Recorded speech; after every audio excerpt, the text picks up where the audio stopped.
So shout out to Joel over at ThePoorMansRetroGameRoom.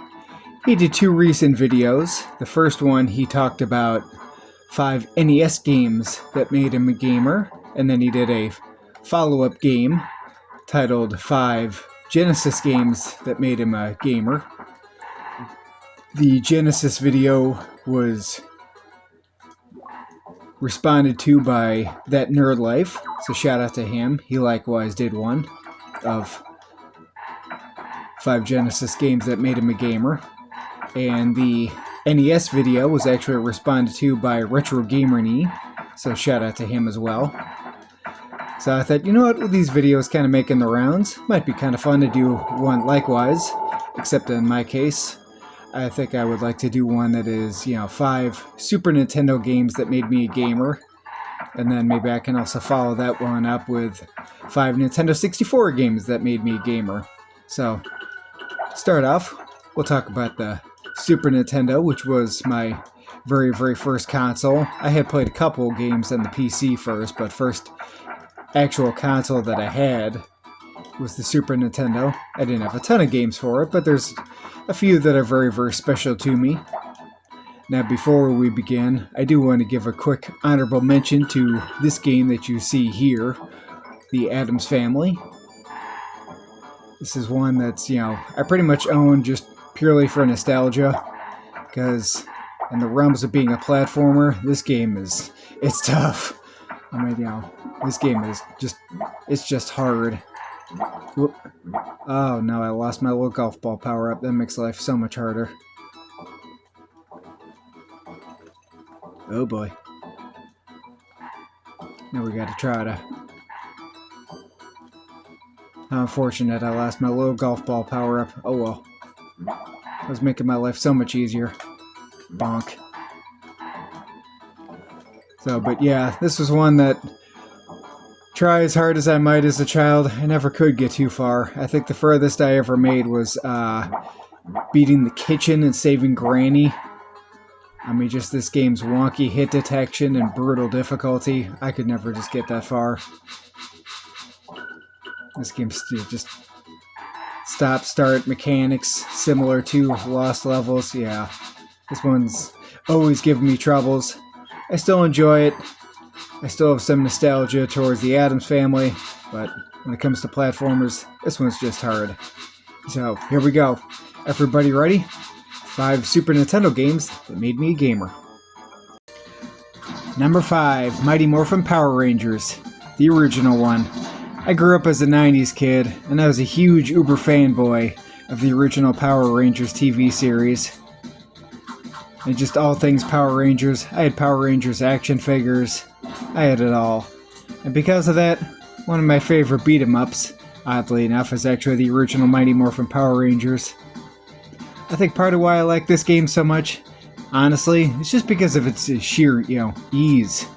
Sometimes it's nice to sit here and play a beat-em-up and not want to throw my controller across the room. And you might be sitting there thinking, geez, why the heck would you want to play a beat-em-up that's that easy? Well, like I said, for just that reason. Sometimes it's nice to play a beat-em-up and not want to throw my controller across the room. And trust me, there's plenty of them that are quite challenging on the Super Nintendo. But the single access of this game makes it a little bit more easier to play. So for that reason, 5th game on my list that made me a gamer today, and is one that I still enjoy popping in and playing today, Mighty Morphin Power Rangers. Number 4, Clay Fighters. Do any of you have that game from your childhood that you know it's cheesy, you know it's janky, but you love it all the same? And that, while a lot of people would probably never have this on their top 10 list, or this game would never appear on, some objective top 20 list, you just love it all the same. You played the heck out of it as a kid, you look at it with rose-colored glasses, and you're perfectly okay with that. For me, Clay Fighters perfectly exemplifies that game. I love and adore this game. I still pop it in every now and again. Have a blast through. I love its cheesiness, the atmosphere, its humor. Ichabod Clay is still one of my favorite go-to characters. I just love to pop this one in. Have some fun with it. Never gets old for me. It is a 16-bit fighting game that was kind of trying to poke fun at the 16-bit fighting game craze, where they used, actual clay sculptures. But like I said, this is one I definitely look at with rose-colored glasses. I know I do, and that's alright. Number 3, Mortal Kombat for the Super Nintendo. If you grew up in the arcade era like I did, I remember there was so much mystery and intrigue in regards to this game. What is this mysterious tournament? How do you perform these special moves? Who the heck is this green ninja that just randomly appears? I used to enjoy watching people play this one back in the day, and every chance I had, I'd pop in my quarters and give it a go. And then lo and behold,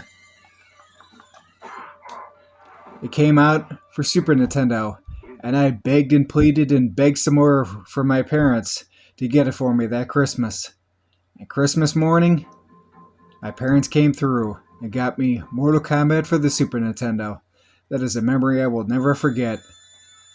I played the heck out of the game that Christmas day, all the way up until my grandparents came over for Christmas dinner.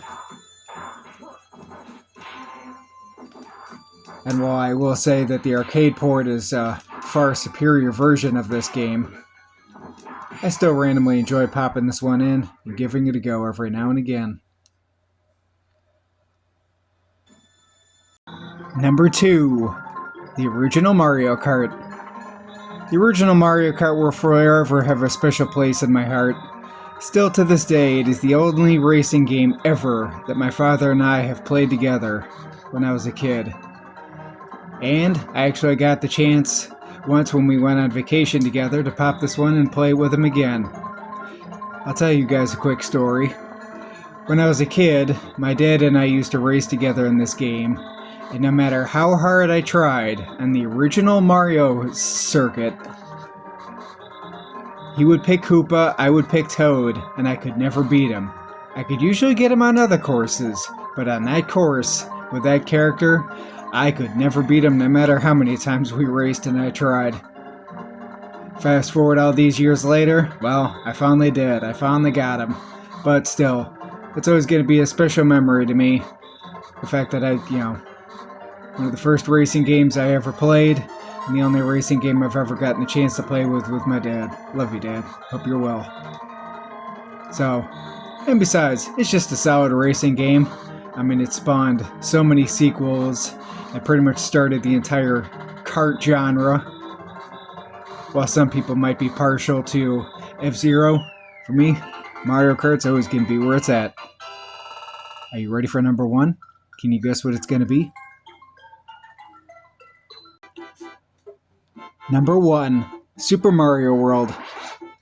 Was there ever any doubt that this game would be at the top of the list? If you followed my channel for any length of time, you know how much I love and adore this game. It was my favorite game as a kid, still my favorite game to this day. Whether you're just popping it in to plow through a couple levels, or if you're going to sit there and try to play for a while, it's just a fantastic game. Thoroughly enjoy it.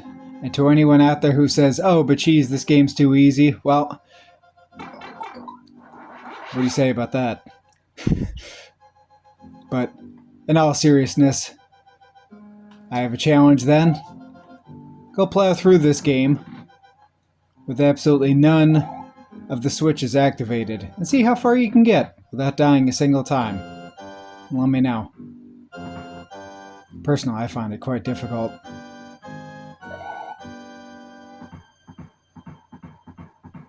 Oops.